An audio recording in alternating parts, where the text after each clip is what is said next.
नमस्कार मेरे प्यारे बच्चों, आपका मेरे इस YouTube चैनल पर हार्दिक स्वागत है। मैं आपको हिंदी कुछ बेहतर वीडियो लेकर आया हूं जो आपकी आगामी परीक्षाओं के लिए बहुत अच्छा है। मैं आपको टॉपिक वाइज इन वीडियो का अध्ययन करवाऊंगा और उनका सोल्यूशन भी दूंगा। आज जो हमारा टॉपिक है उसका नाम है वर्ण। क्या नाम बेटा? वर्ण।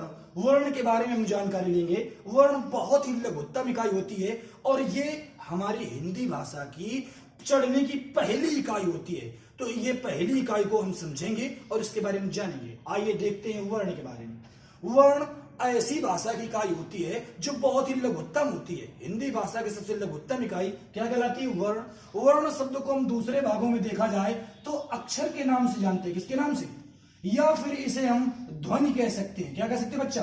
ध्वनि। वर्ण की डिफिनेशन की ओर अगर हम देखें तो वह मूल ध्वनि जिसे खंडित ना कर सके उसे हम क्या कहते हैं? वर्ण। यदि अक्षर का अर्थ निकालें आ प्लस क्षर, आ मतलब नहीं, क्षर मतलब नष्ट ना किया जा सके, ऐसा जिसे नष्ट या खंडित ना कर सके उसे हम क्या कहते हैं? वर्ण।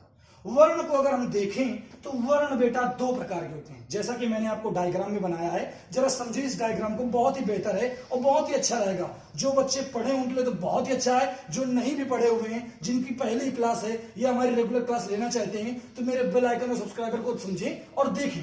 तो जरा इस डायग्राम की ओर देखें। डायग्राम में देखें कि वर्ण मैंने कितने प्रकार के बताए?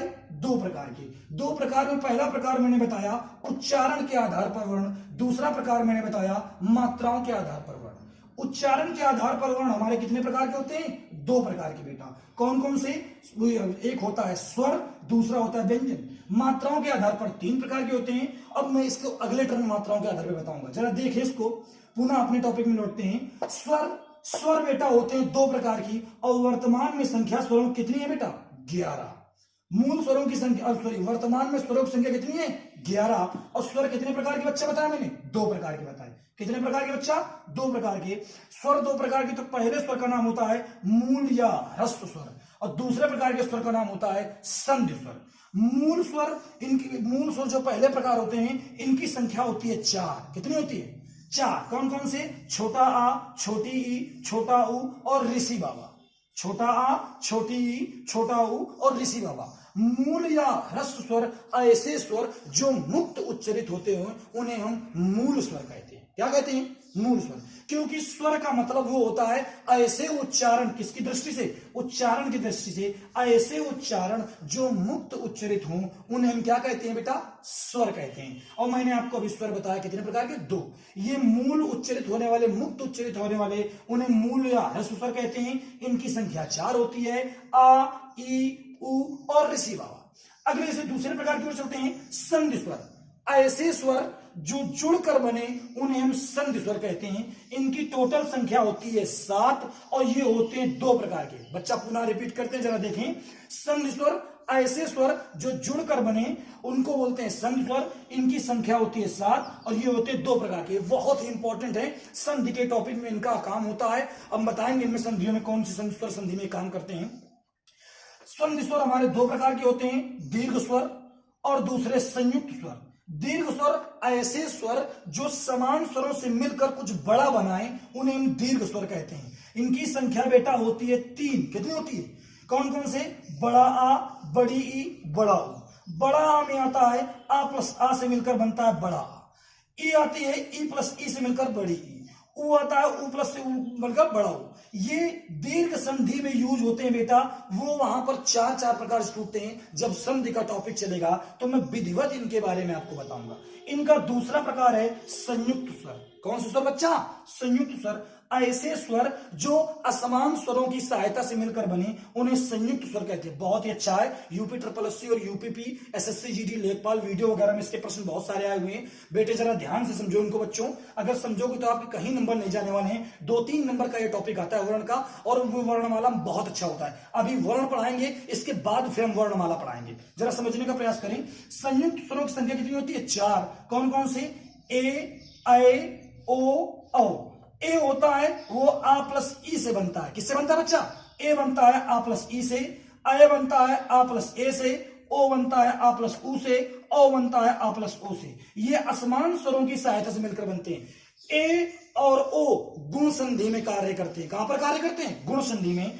अय और औ ये हमारी वृद्धि संधि में कार्य करते हैं। किसके बारे में कार्य करते हैं? ये जो हमने बताया ये उच्चारण के आधार पर टॉपिक रहा। किसके आधार पर? उच्चारण के आधार पर। वो हमने स्वर का हिस्सा बताया है। उच्चारण के आधार पर दूसरा टॉपिक चलते हैं जिसको हम व्यंजन के नाम से जानते हैं। किसके नाम से? ऐसे उच्चारण जो बिना स्वरों की सहायता से उच्चरित न हो पाए उन्हें हम क्या कहते हैं? व्यंजन। बेटा मूल व्यंजनों की संख्या 33 होती है और व्यंजन 6 प्रकार के होते हैं। इनका बहुत ही अच्छा वर्णमाला वर्गीकरण मैं आपको बताऊंगा और डायग्राम के माध्यम से बिल्कुल इजीली वे से समझाऊंगा। तो जरा देखें 6 प्रकार कौन कौन से होते हैं व्यंजन। स्पर्शी व्यंजन, अनुनासिक व्यंजन, अंतःस्थ व्यंजन, उत्क्षिप्त व्यंजन, ऊष्म संघर्षी व्यंजन, संयुक्त व्यंजन। पुनः रिपीट कर रहे हैं बेटा आपके सामने, जरा समझने का प्रयास करें। स्पर्श व्यंजन, अनुनासिक व्यंजन, अंतःस्थ व्यंजन, उत्क्षिप्त व्यंजन, ऊष्म व्यंजन, संयुक्त व्यंजन। देखें स्पर्शी व्यंजन जो स्पर्श होकर कहीं से जुड़कर निकले, स्पर्श होकर निकले उन्हें स्पर्शी व्यंजन कहते हैं।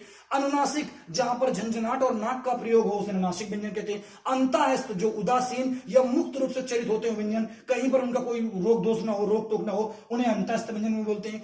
उत्क्षिप्त व्यंजन जो डॉट वाले नीचे जिनकी बिंदी लगी होती है जिन्हें द्विगुण व्यंजन कहते हैं, उन्हें उत्क्षिप्त व्यंजन कहते हैं। ऊष्म संघर्षी व्यंजन ऐसे व्यंजन जो घिसकर उत्पन्न हो, घिसावट से उत्पन्न होने वाले व्यंजनों को हम क्या कहते हैं? ऊष्म संघर्षी व्यंजन। संयुक्त व्यंजन ऐसे होते हैं बेटा जो 2 या 2 से अधिक व्यंजनों से मिलकर बनते हैं, उन्हें हम संयुक्त व्यंजन कहते हैं। यहां पर सबसे इंपॉर्टेंट है हमारे स्पर्शी व्यंजन। स्पर्शी व्यंजन बेटा 5 प्रकार के होते हैं। कितने प्रकार के होते हैं?